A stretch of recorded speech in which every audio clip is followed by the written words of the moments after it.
Welcome, everybody, to the Scene Snobs podcast. I am your host, Mick Manhattan, the Scene Snob himself, back again, and I have a very special guest with me today. A man who has worn many hats in the industry, and I'm very excited to talk to him. I have Rusty Gilligan on the show. Rusty, how you doing, everybody? Thank you. He is a storyboard artist, art director, comic book artist, creator of the sketch cards, which I can't wait to talk about.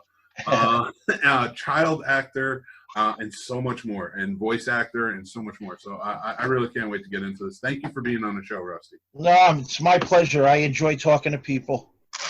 And I'm really interested because you were in one of my favorite movies as a kid. But I want to talk to you a little bit about how you got started in acting so young. It's funny. And believe it or not, people never ask me about that, but. And it's a long, boring story. No, I'm kidding. People never really asked me about that. What started out was I was a kid in the 60s. I had no father. Mother was like, would you like to do arts and crafts? Would you like to do this? Would you like to do that? And we used to have this system in New York, the PS system, public school system, where we would go to different public schools after school, weekends, summers, and we would do special activities. I remember doing arts and crafts for 3 weeks. I remember learning about bugs. I remember, the whole bit, comedy or clowns or whatever. It was basically like organized daycare. Okay. So I signed up for something to do with acting. And my mother was like, are you sure? Because I was a quiet little kid. Well, that didn't stop me. I got into it and I started doing it, and it was a lot of fun. So there was, I guess you could call it a recital. And the parents all got to come. So an agent was in the audience, and the agent turned around and said, your son would be perfect for this part. Now, at the time, this was actually a very popular vehicle. I don't want to make myself sound better or worse than what I am. But the thing is that a lot of times agents would find a kid that they thought that they could work with, and they would sign them up. And you know how it is. Agents make percentages off of your work. So I got hired to be in a Broadway play in New York, and I played 9 weeks as the little boy in the musical Family Affair. Now, when it moved from New York to other areas, I followed it until it went to California, because we did like New Jersey, we did summer stock. So when we went to California, there was this giant old theater called the Golden Mall Playhouse. And it was a huge theater. It's gone now, unfortunately. God bless it. It was a fantastic place. And I performed there for a certain amount of nights. I think we were there for about 8 weeks, 9 weeks. Now, when they moved on to Arizona, I stayed in California with my family, and they obviously picked up another child actor when they went there. And then right after I finished that play, I get hired by I get picked up and signed by an agent. My first agent was a lady named Mitzi McGregor, who was very outspoken, and God bless her, I wouldn't be anything without her. And she literally put me on the right path.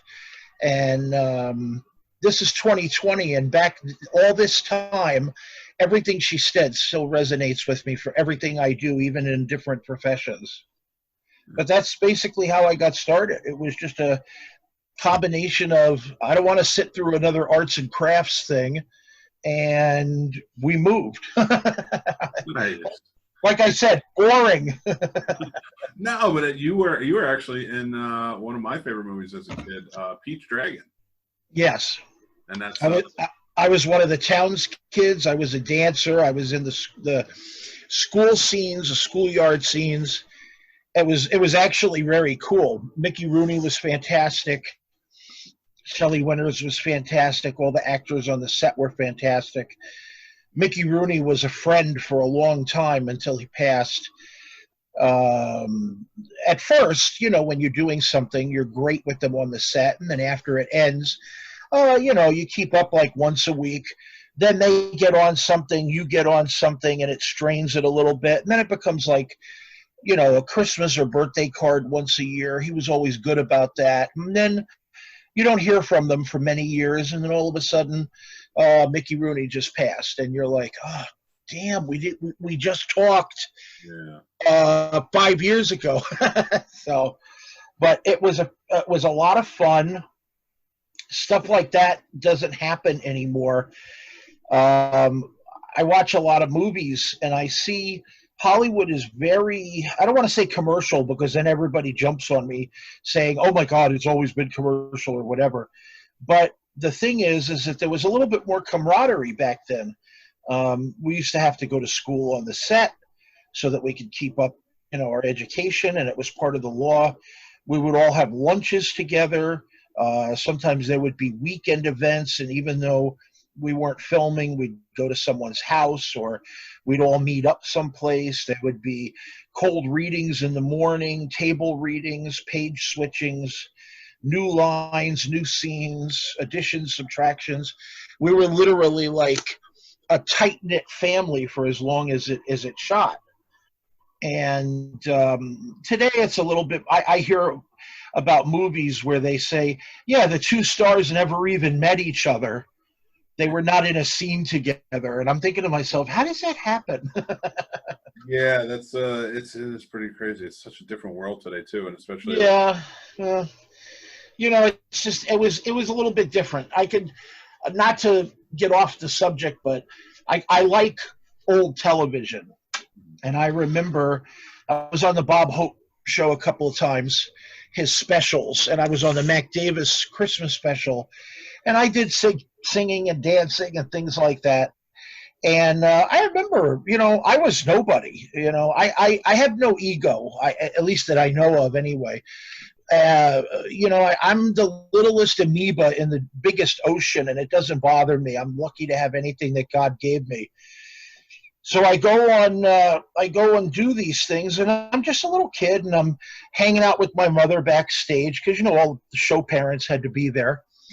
And, John Wayne walks up and shakes hands, and Bob Hope walks by, old Ski Nose walks by and says something, and, the football players, because Bob Hope always introduced the college football team, all-star team, and on and on and on. And even though you could be the lighting guy and you were part of the family, you weren't treated like you were, the weird cousin, that visits once a year. It was a little different feeling. So I kind of miss it in a way, but things happen, you move on, Well, that would, that's some amazing stories, especially being able to shake the hand of John Wayne. I walked up, I was in the back. He walked up, and I looked at him and I said, "You're John Wayne," because I was a little kid. I've watched John Wayne movies for years, even the black and white old ones, the ones that even made the Gene Autry ones look like award winners. Mm-hmm. And I go, "You're John Wayne." And he bent over so far, it was like he had a hinge at his waist. It was the perfect, right angle. He bent all the way over so his head was even with mine. And he goes, "Who told you?" That's fantastic. That's such a great story to have. Great guy. I know that there's a lot of stuff about him politically right now, and I know a lot of people say all kinds of things about him. But, people's personal lives and people's personal choices have nothing to do with what I think. To me, I was in awe that it was John Wayne. Oh, absolutely. And I would feel the same way with anybody. I only look at them on stage and on film. I don't care about what they do in their personal life. Oh, I agree. I was watching El Dorado the other day. Yeah, I've always. I love my favorite is McClintock, but I love El Dorado and the Sons of Katie Elder. Two great movies. Yes. But the funny thing about them is, even though I love westerns, the funny thing about them is it's not really so much that you're looking at a western. It's not so much that you're looking at the stars. What you're looking at is a perfectly crafted statue. That's what you're looking at. You're looking at something that stands the test of time. It's granite. It's rock solid. People can say all kinds of things about the movies today, the special effects, the CGI, on and on and on. It was these were perfectly crafted movies. Not just him, others too. I just happen to like John Wayne, but I mean, Gone with the Wind, Chitty Chitty Bang Bang, all these different movies from early Hollywood. They stand the test of time. You can watch them today, and they will evoke emotion or evoke entertainment or enjoyment to you. I watched Batman versus Superman and thought it was the lousiest superhero movie I ever saw. Yeah, And I hated the Batman trilogy with the watermelon helmet. I hated it. It looked to me like it was the Shadow or the Spider. It was definitely not Batman. I'm actually really interested to hear you say this, especially as a comic book artist. And I'm such a fan of comic books and the art and writing in general. I would love to hear some of your takes on things, because you've even worked as a storyboard artist on some Marvel movies, Spider-Man 2, 3. Yeah, they've had great movies, a lot of fun.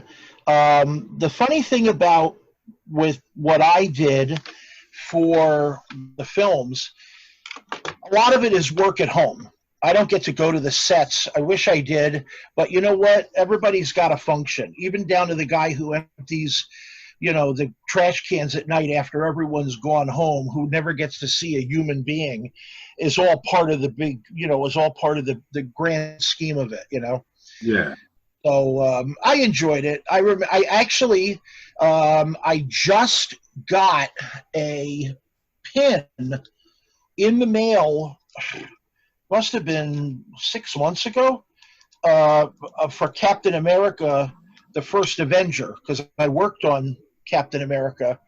I did the trading card set, I did promotional art, on and on and on. And it was funny because these were old pins, and sometimes what happens is they don't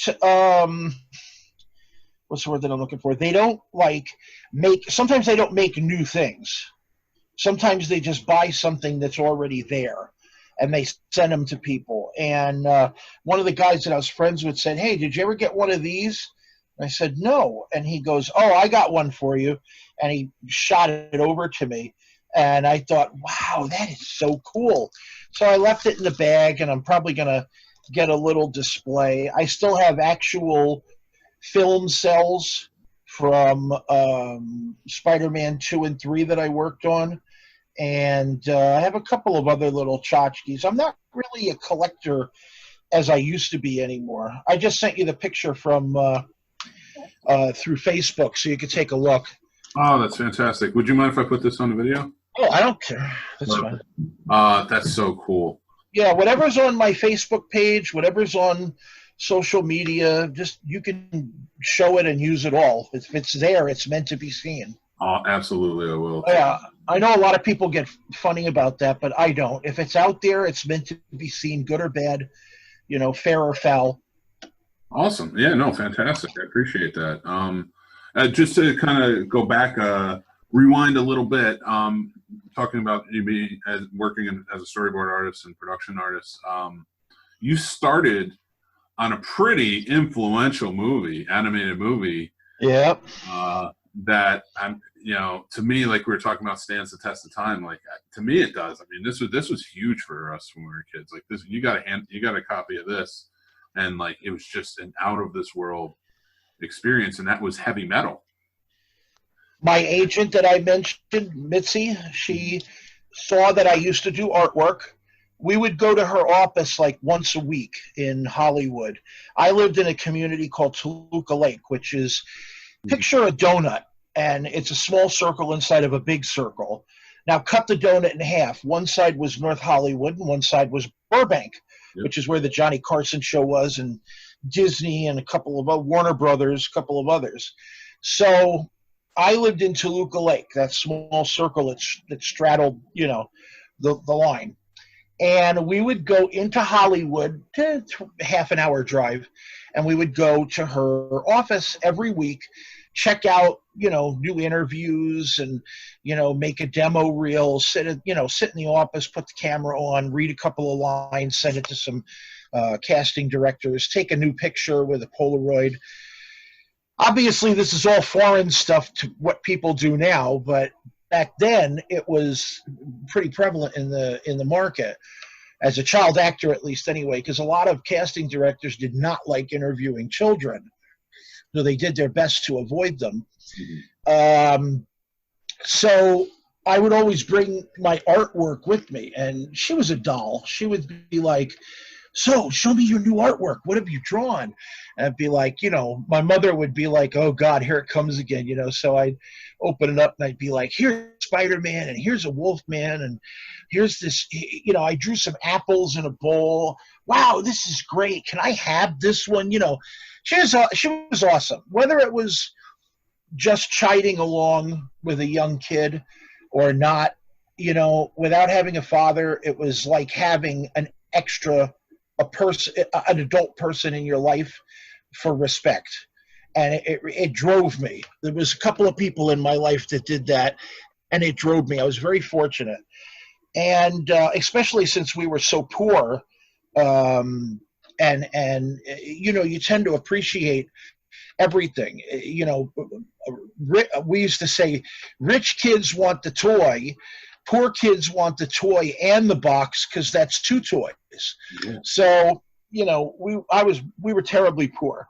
So she submitted my artwork to a couple of people, unbeknownst to me. And I got a call from her. They want you to do something for this new movie, Heavy Metal. And I thought, oh, this is awesome, because I was into comic books big at that time. I was a huge Marvel reader. Tales of Suspense, Tales to Astonish, Spider-Man, Fantastic Four, early X-Men. I went to shows. It was just marvelous. And I picked up Heavy Metal every chance I could. My mother was very liberal, so she let me do things. And I picked up Heavy Metal every chance I could. And I'm like, oh my God, this is about the closest I'm ever going to get to a comic book project. And then I said, is it voices? Is it singing? I said, am I on camera? She says, no, they want you to do some art. And I was, oh, okay. So it was a studio in Canada. It's a French studio. And back then, there were no fax machines, cell phones, internet to speak of, no copiers. We used to actually have to make Veloxes. I won't even go into what that is. There was no overnight shipping. There was no video calls, was none of that. Only thing there was telephone, mail, and what eventually wound up being popular for me because of the projects I worked on. You do the artwork, you put it in a black bag, and they put it on a seat on an airplane and ship it like by flight. And a lot of the airlines charged far less because, you could put a whole giant box of mail in one seat. Yeah. And imagine the division in that. They would, usually charge about $20, $25, maybe $50, depending on what it is. Producers would send reels of film. I had to send art that way for 2 projects, on and on and on. So I won't get into that. And the funny part about all of this, because I don't want to bore everybody, but the funny part about all of this is calls back then were not like today. You pick up your phone, your plan is set in. You click the button, I call you, it's part of the plan, hang up, done. Back then, it was pick up the phone, it was like to Canada, $3, $4, whatever dollars a minute, like $3.99 a minute, let's say, and like 20 to 25 cents each additional minute. Then there was taxes. Then you were calling Canada, so there was another charge. And sometimes the calls would just drop because international lines were hell. So I got on the phone, and it must have been like a $20 call every time we talked. And not just because I'm a long talker. I wasn't as a kid. So I got on, and they're like, "Hi, is this Rusty?" And I said, "Yes." And they said, "Okay, we don't have a lot of time." And the guy is speaking a mile a minute. I mean, I can't impress upon you how fast the guy was speaking. French accent and everything. "We don't have a lot of time. I got to talk to you about this. It's costing us a fortune. Get ready to write this down or tape it. Blah, blah, blah, blah, blah." And he would go through all the stuff that he needed, all the stuff that he needed. "Okay, got it. I'll see you later," and hang up. And I'm like, "Okay, I'm ready." You know, it was just one of those kind of funny jokes. Yeah. Ever since then, I taped every call, but I had it all down. First 50 drawings I did were rejected because they wanted to do something else. And I thought, oh, I blew it. My big chance, and I blew it. But then I picked up on what they wanted, and I did, you know, some of the promotional stuff. I did, I remember doing a Conan-type bloody curved dagger that was used on something. I don't remember. You know, I hate to say it, but it was a long time ago. And I wasn't quite sure what they were using it on totally. It did wind up on one of their subscriber cards for the magazine, which I thought was nice. Mm. And I did a couple of, I don't know if you should call them zombies or walkers or the undead. Everybody's got a term that they like using. But most of the stuff that I did was the Pacific Pearl, the part with the World War II bomber that was overrun by the undead. That was the part that I worked on, the Pacific Pearl. So mostly, at least, anyway. And that was about it, really. You know, it was a great project. I think the end result, the coup de grace for the whole thing was when the movie came out, I wasn't old enough to go to the theater. Oh man, so that, even then, but that's so amazing. I mean, to me, just being able to have worked on a movie like that. And you, sir, have kind of just through my research, you've touched down on a lot of the pop culture favorites of not just working as an artist, not just working as an actor, but also you were a professional wrestler for a short time, right? Yep, early 80s. I very much enjoyed it until I got hurt. Then I didn't enjoy it anymore. It was a strange time because when I went to school, I was put ahead a couple of grades. So here's this Cupid doll looking, howdy doody looking kid with freckles all over, red hair, blue eyes, smaller than everybody else. When kids were 10, I was 7. So it's obvious that I didn't get invited to very many baseball games, parties. No girls wanted to date a kid that was a couple of years younger than them. So, you know, I had a kind of an odd experience, I guess you could say. And it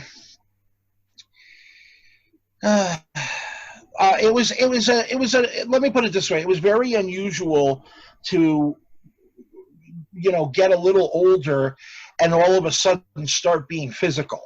Mm-hmm. Because by the time I started wrestling, these guys were already raising families. Like here I am, 17, 18 years old, pounded on somebody, or most likely all the time getting pounded on, which pretty much how it happened. And, you know, these guys were like, you know, in their 20s raising families. You know, they're married, they have kids, and they're doing, you know, a professional job. But I've always been an entertainer, and I looked at it as being a form of entertaining. I had been past acting at the time, and it was just another way for me to perform in front of an audience. I was in college. I went to Los Angeles Valley College in California, and there was a club there, and they did boxing. So I said, oh, I'd like to try that. I started working out, and when I started getting to the point where I could handle myself for maybe about 10, 15 minutes without getting terribly winded, I put the gloves on and strapped up. So I got into some spars. I looked okay, the guy said. Got in the ring one night in front of a group of people, and I thought, wow, this is great. So I'm beaten and getting beat on and whatever. I lost. It wasn't a big deal.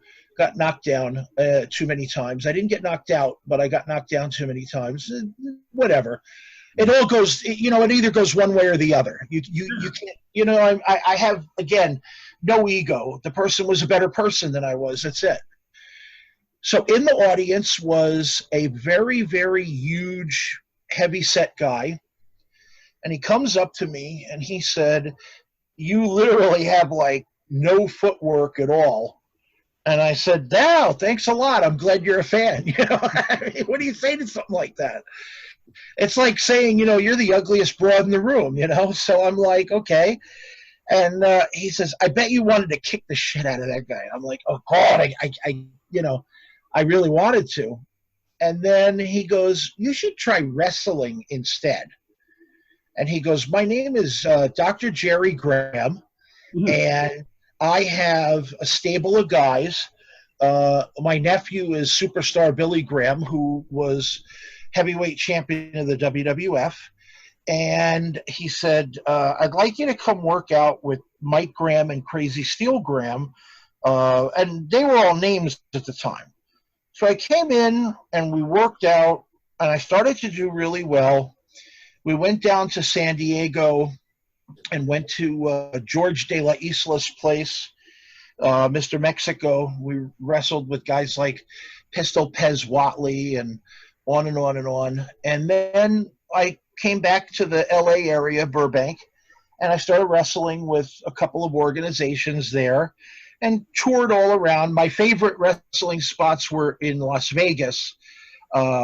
Nicest people. They treated you like you were a huge superstar.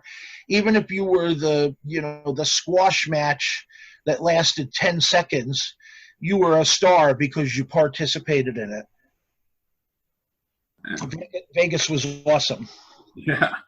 So you were heavyweight championship for the what was the CWL, which was a division of the USWA, and then I wrestled a few times in the AWA, WCCW, the Von Erichs, and I wrestled one time at Madison Square Garden on a very small undercard match, but I was happy to be there, especially since I'm a New Yorker. So it was a round trip memory for me. That's awesome. That's so cool. Especially in that day and age of where wrestling was really exploding, I enjoyed it. I didn't care about winning and losing. I mean, obviously you want to look good, but I didn't care about winning or losing. What I cared about was just entertaining. I've done, little comedy things here and there, and told jokes on stage, and I've gone the route of wrestling, which was a lot of fun.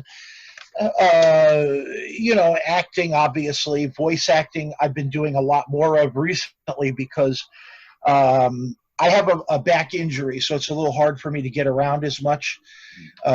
So I'm basically limited to some of the things that I can do. But to me, it's just entertainment. I just enjoy the whole get up and make people laugh or get up and make people happy. I know that sounds lofty and probably hundreds of people say it, but for me, I mean it, Yeah, no, and that's a really awesome quality to have and that's why I like talking to people like you and coming out, because it is an entertainment factor, and I love that, and you're doing it through mediums that are, a lot of fun, and for lack of a better term, I want to say just a lot of fun to partake in, especially like with your comic book art and I want to talk to you about that a little bit. I know that you created sketch cards. I did not know this until I read it.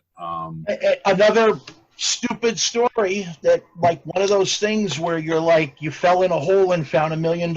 But I was working for a company called Clubhouse Diamonds, which was a trading card company that did mature trading cards, strippers, topless dancers, sexy girls in bikinis, that kind of thing. During the 90s, mature cards, adult cards, nudes, things like that were very popular, mostly because of the fact that first there was baseball cards, and then it ushered in other sports cards. Then there were the movie cards. So the collectors went from being, younger mostly to older, who collected their favorite guys, or they really support the Mets, let's say, or the Yankees, or, they loved this certain movie. Ninja Turtles was a popular one, on and on and on. So obviously it's always going to filter to, the girls. Sex sells. So it was a combination of, you've got a lot of the older artists who did like cheesecake art in the 30s and 40s, Earl Moran and a number of others. So those would be cards. Then you got Betty Page, she would be a card. And then you got somebody else, they would be a card. And a lot of people were doing things like phone cards back then, and a lot of people were doing things like trading cards as business cards, because everybody looked at the medium and they're like, hey, did you know I'm a trading card? It's like being a star. It's like stripes on your shoulder, So I was working for this company, and we're designing the set. I'm in a hotel room with the two guys that ran the company. I was an irregular for them. I worked for them, but I wasn't one of the owners. The main guy was named Brian Fetter. We called him Buddy, and grouchy older guy. And then there was a big Hawaiian guy, Tane Onakea. He was awesome. I miss him dearly. And both of them have since passed.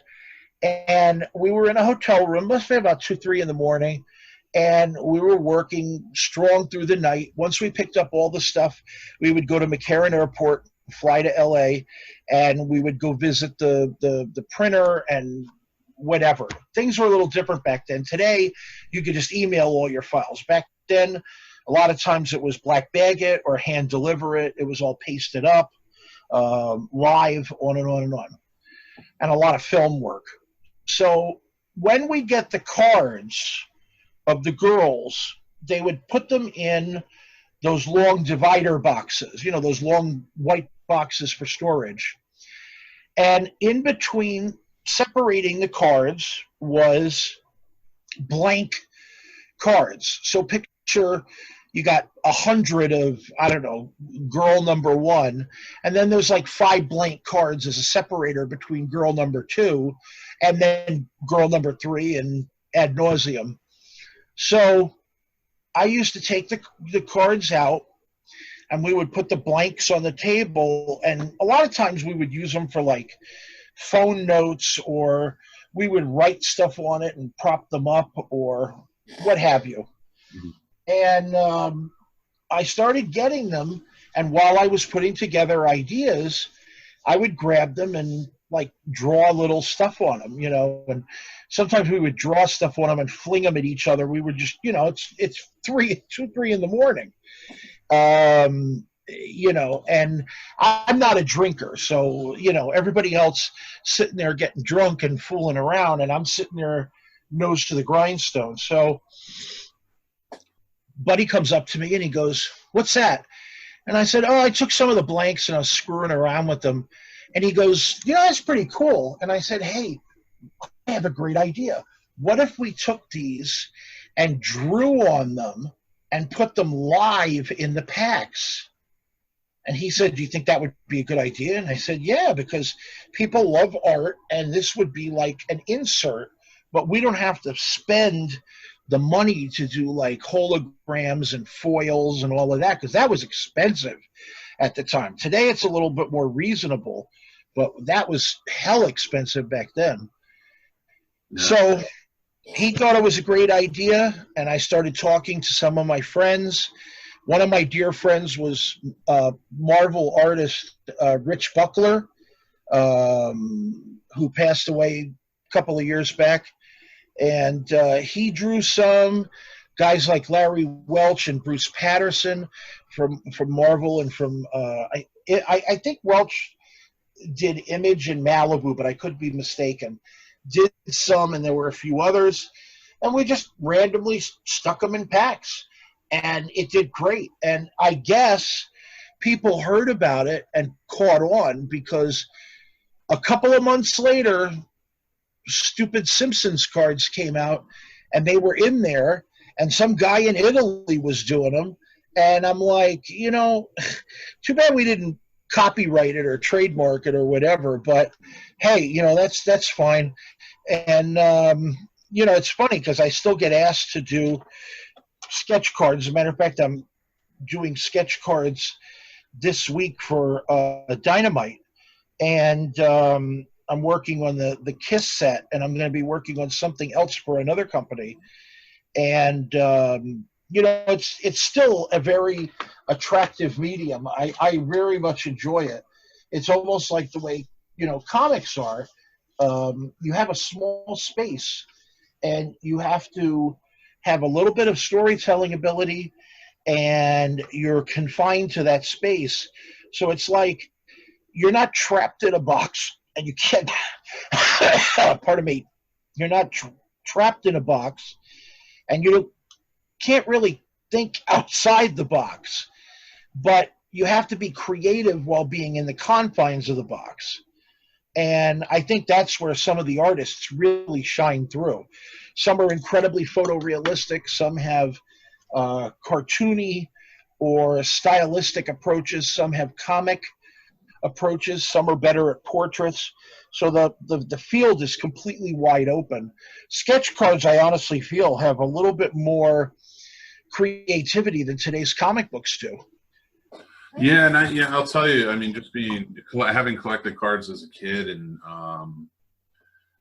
even into my teenage years and such, and comic books, it seemed like whenever we got a sketch card in a pack, it was always special, Right.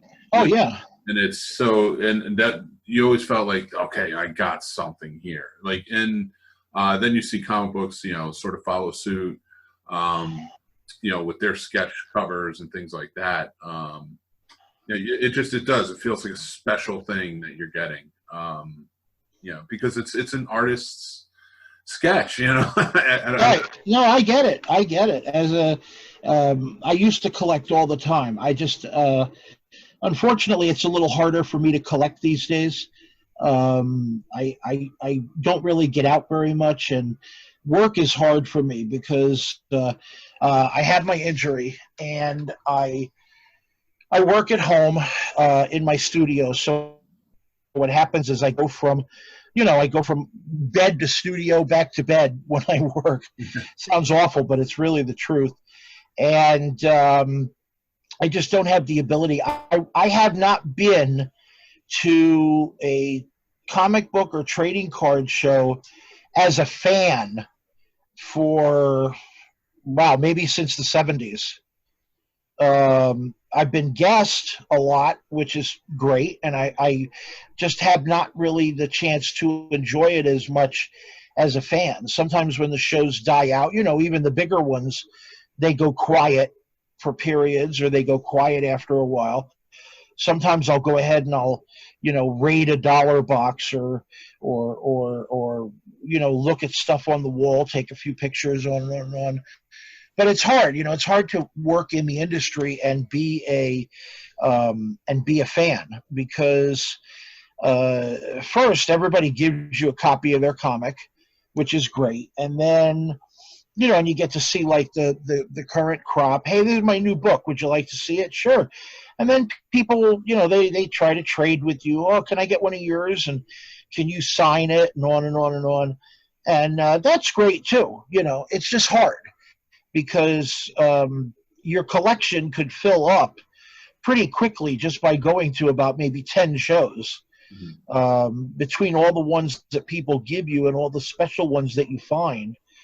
So lately I've been just, getting a couple of trade paperbacks here and there, and, because I can't keep up. But I would get like a couple of trade paperbacks here and there, acquire a couple of rare books for a few pennies here and there, Yeah, I've definitely reached that point in my life as well. Like, I wish I could go out and get more, but I have no room. I have no room. My wife helped me this weekend. We went to, I was looking for something for somebody, a box, and I'm like, oh God, where's this box with the artwork in it? So it's like, hon, you have like 50,000 boxes in here. My studio looks like a warehouse garbage disposal. And I'm like, okay, so I said, you know what? I'm done for the day. Let's just look through these boxes. We literally tossed like 10 boxes full of things like posters, announcements, old programs, nothing collectible, because I wouldn't do that. If something has some value to it, I'll give it away, because everything deserves, somebody to enjoy it. But this was all junk. I had a 2-inch stack, no joke, of flyers that someone gave me for some show 10 years ago. I don't know where it comes from. It's like that old joke. Where does one sock go in the dryer? I have a feeling that that's what it is. People have unwanted junk, and magically it teleports to my office, and it just finds its way. I'm literally staring at a rubber squeaky alligator on top of my printer. I have no idea where that came from. You're the extra dimension where they all go, huh? Yes, exactly. But you know what? That's what happens when you. I've been doing shows for many years. That's what happens when you go to a lot of shows. I used to make about 25 or 30 appearances a year, all different kinds of things: shows, store openings, free comic book day. Debuts of stuff that I worked on for all different forms, comics, cards, whatever, acting. And, you just get stuff as you go. My wife gets pissed at me. She's like, oh my God, you have another bag of stuff? Where are you going to put that? I don't know. Don't let them know you're mad. Let's get out of here. Quick, run. Get in the car, drive, it's that kind of thing. Can't blame anybody, though. People have a love for this business. You draw a comic, or you draw a poster or a print, which is pretty prevalent with artists today. Mm-hmm. You want to share it. It's just, you want your artwork to be on mom's refrigerator. You want to share your work with your peers, or with a star at a show. We've all done it. We've all been googly-eyed at, somebody. And somebody comes up and they're like, hey, would you like to see my new book? And, I'll sign it for you and all this other stuff. Let them do it. Okay, that sounds great. I'd love to see it. And I'll give them a read, and I'll pass them on to other people, because I feel like you gave it to me, but maybe you'll make sales off of somebody else. And, I used to have a reviewer that I work with, and I used to give her all my finds at conventions, and, she would go from there. But wow, you can accumulate so much stuff. Yeah. Oh, absolutely. Definitely. So I wanted to, because I was looking into Mac and Trouble, which is your what you're currently working on, correct? Your comic books. You know what? I have it. It's a property of mine, and I'm working on it. Currently, I'm trying to put together a trade paperback. I guess you could say a revisit of all of the old material, because I'd like to start off a brand new series. We've had the idea for an anthology series, not like the way anthologies usually go. Think of something more along the lines of like the way the Marvel anthology, or think of the 100-page Giants that DC did, where it'd be like there's a Superman and a Batman story, and then there's like 5 little stories of like side guys. That's what I wanted to do with the Mac in Trouble, because I also have the character Symbol, which is a patriotic character, and I have a new one that I'm going to be debuting, Evil Bernie, and on and on and on. And I wanted to do something like an anthology. I cannot, because of my health, I cannot spend the time doing 5 books a month. And everybody wants money, and I can't afford to pay people. I have friends, and I go back and forth trading work with them, and we do stuff together, and I'm grateful to them. But it's hard, to do stuff like that. When you have a studio, and most of the time you're a one-man band, Mm-hmm. So I don't have the time. So that's basically what it is. Mac in Trouble are 2 of our cats. We have a bunch of them. Mac is a tuxedo cat, black and white cat that's handicapped. Trouble is a big raccoon-sized Maine Coon cat, striped. They both have their personalities. Mac is grouchy and adventurous. Trouble is a scaredy cat. They both have a little bit of a magic power or a superpower that I find is like a bit of comedy and sarcasm rather than, hey, Superman can fly, or Superman is amazingly strong. This is more along the lines of 2 cats in the real world. People actually talk to these 2 4-foot-tall cats. Pardon me. Picture something like Ninja Turtles crossed with like Felix the Cat, which was a big influence. Nice. Yeah, I'm looking at the artwork now, and the original artwork I was supposed to take part in, and unfortunately I was scheduled to work on something, and I had gotten sick. And 2 good friends of mine, Dan Gorman, who's an amazing comic book artist and film artist, and did pencils, and Terry Pavlett, the fantasy artist, did the inks and finishes, and they had to take over because at the time my schedule was bad. I was sick. I think I was in the hospital for like a week when it came out, but I needed to get it out, and God bless them, they helped me out great. Since then, I've done a lot of work on it with Dan Gorman. We have a couple of other titles.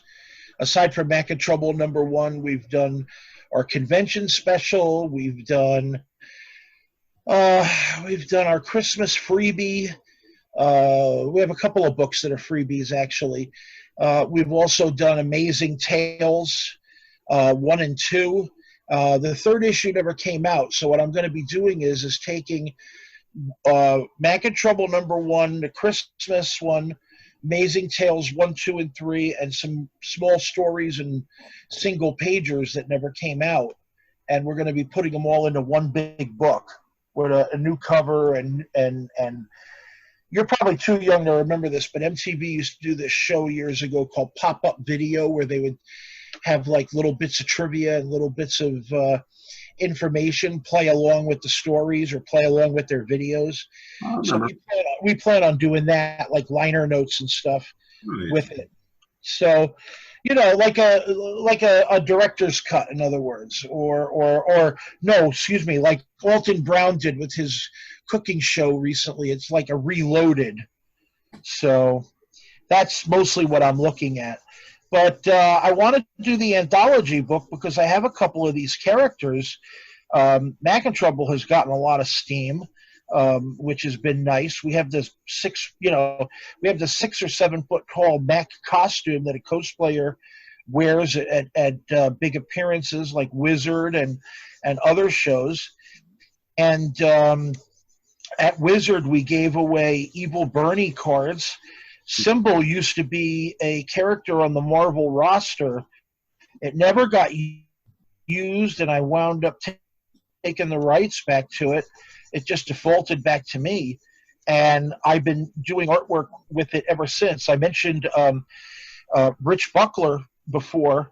One of the guys in his studio, Visage Studios, was John Orlando, who's a dear friend of mine for almost 26, 27 years.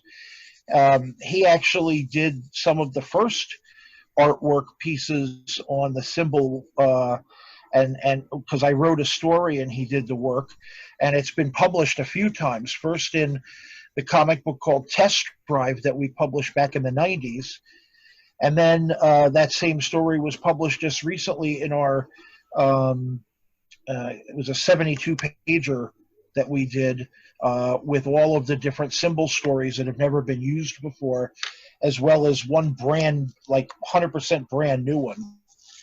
So I want to get all these guys out, you know, just like a lot of people do. You've got ideas in your head. Don't let them go to waste, because you never know when you're you're not gonna get that chance. You know what I'm saying? Yeah, no, that's great advice. Especially in something we kind of try to push on here on the shows to young artists, especially with everything going on right now. You have the chance and the time to do it. You know, get creative. Right. Well, the two biggest pieces of advice I give to anybody, whether you're a writer or an artist, whether you have artistic talent, well, I shouldn't say talent, ability, or not, regardless of what field you're in entertainment, it doesn't matter. You could be an actor, you could be a stuntman, you could be a writer. Keep a pad of paper or some sort of a recording device next to your bed at night.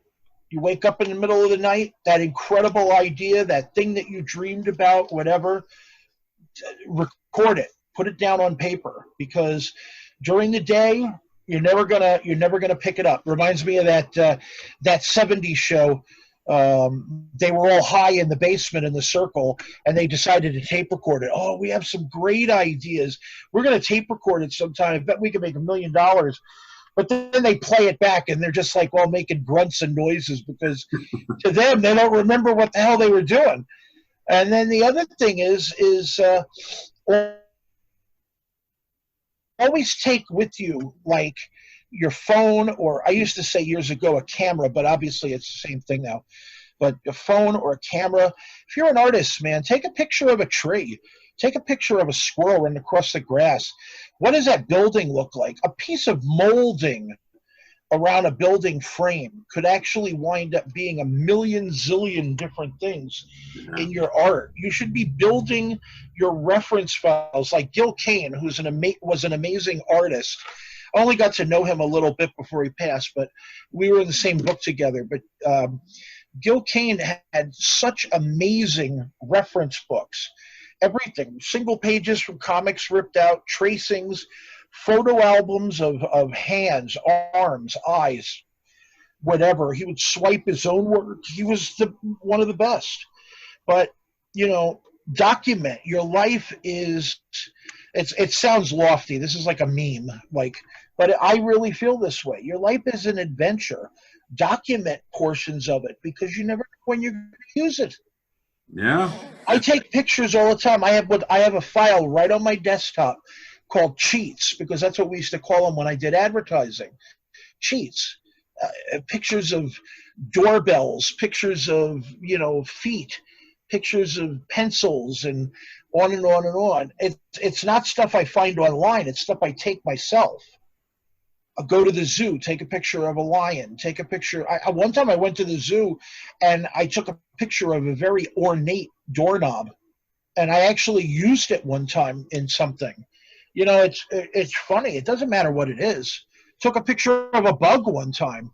It's just, life has so much to offer. People ignore it because they're a little jaded, Yeah. Oh, that beautiful theater that you go to that has amazing chandeliers and that gorgeous red drapes, and the seats are great, and there's posters on the wall, and there's all these, brass and gold and silver stanchions, and that amazing food set up in the lobby. And all you're there is to hand your ticket money over and go watch a movie.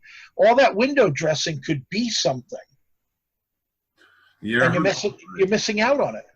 And I learned that in film school too. Like they said there, before, if you have an idea for a short or something, go out, take a still camera, and just shoot it first. Right. That's right. And That's right. Put it into effect. Put it into effect any way you can. Put it into effect, because if you don't, someone else is going to come up with your idea. And there's nothing wrong with, you coming up with something and someone else come up with something. People used to say there's no original ideas.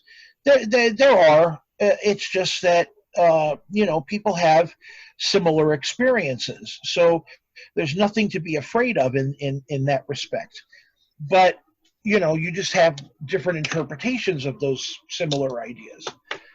But just do anything. I knew before I started learning about storyboards, one of my friends used to take action figures and put them in positions with ordinary crap, bottle cap to make a seat, or a tiny ball to represent something. And he would build all these little scenes made up of just toys and trash and household items, and those were the storyboards that he used for his video. Wow, man, that's it was, and the funny thing is, it works.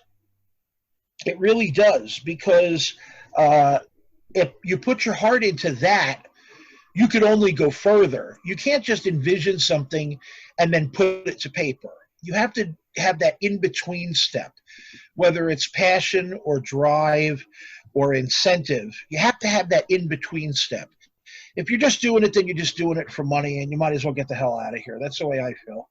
I 100% agree. And honestly, and this has been fantastic, being able to talk to you about a storied career too, and with everything you're doing. And you know what it is? I'll be very honest with you, and I know a lot of people jump on me for this.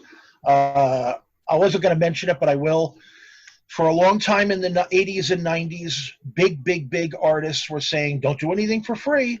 Don't do anything for free. And, on and on and on. You should always ask for money for your work and whatever. I get jumped on all the time, because I tell people it's okay to do something for free. It's okay to do something for trade or a back end deal. Yes, you can get, screwed on it, whatever. But you do things, if you're smart, you do things to prevent some of those things from happening. You could get screwed even from I was on a big job, I can't mention who, a giant studio, a star that's in the news today was part of it, and I got screwed on that job, and I never got paid, and my name was eliminated from the project. It would have been bigger than any of the Marvel stuff that I did, but I'm sorry, dude. Like I told you, I'm not feeling well.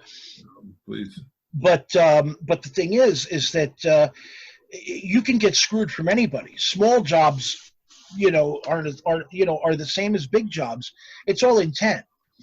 But the thing is that if you don't gain the experience of how to work on something, you're not going to be able to work on something. It's a catch-22. I don't want to hire you unless you have experience, but if you don't hire me, I'm not going to get experience. So, it's that. I used to do a panel at comic book shows called Free to Fee, where I would tell people how to make money from doing free jobs. There is a way to make money and publicity from doing free jobs. I did it for a very long time. Then after a while, people started getting a little bit more technical with their questions, and I had, there's advancements in the internet and on and on and on. So I kind of backed off. But there are ways to make money off of doing free jobs. Don't be afraid to work. Yeah. The reason I have so many credits, or have a lot of credits at least anyway, is because I wasn't afraid to work. Monday would come along, I would do a bunch of trading cards, and I would work on a comic book. And Friday, I would send in my stuff, and somebody would say, hey, can you do a poster for my movie? And I'd be like, okay, sure. And I would just do it.